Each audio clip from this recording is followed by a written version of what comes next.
Yakin juga Pak, mohon doanya juga dari Pak lancar sampai selesai. Mungkin ada sedikit amanat dari beliau bahwasanya salah satu upaya untuk betul tadi mencintai lingkungan itu berawal dari diri sendiri, dan salah satunya upaya untuk mencintai diri sendiri yaitu salah satunya dengan menjauhi tindak penyalahgunaan narkotika.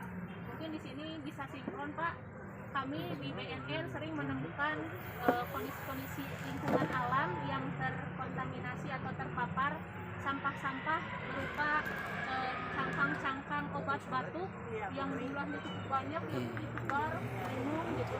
Karena ternyata penyalahgunaan obat-obatan itu dosisnya pasti naik dari waktu ke waktu, otomatis itu buangan sampah atau limbahnya akan dibuang sembarangan, itu akan sangat merusak tatanan alam Indonesia gitu ya. Karena apalagi sampah seperti itu juga daur ulangnya susah. Salah satu upayanya BNN juga akan terus berkontribusi, salah satunya untuk Kabupaten Garut, untuk sungai ini kita sama-sama bergerak untuk menciptakan lingkungan yang bersih, karena dengan lingkungan yang bersih juga itu akan sangat berpengaruh terhadap pola pikir khususnya generasi muda dan juga para penghuni Indonesia khususnya Kabupaten Garut. Mungkin seperti itu Bapak. Amin.